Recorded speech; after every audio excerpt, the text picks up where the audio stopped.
తెల్లవారితే చక్రవర్తి అయి రాజ్యమునేలే రామయ్య తండ్రి మాటకై పదవిని బదలి అడవులకేగెనయా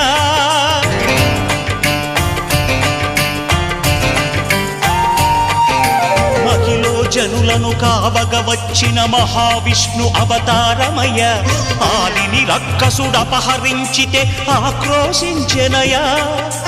అసురుని త్రుంచి అమ్మను తెచ్చి అగ్ని పరీక్ష విధించెనయా సాగలి నిందకు సత్యము చాటగ కులసతినే విడనాడెనయ నా రాముని కష్టం లోకంలో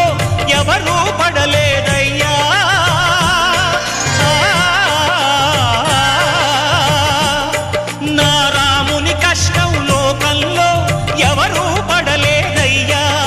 సత్యం ధర్మం త్యాగంలో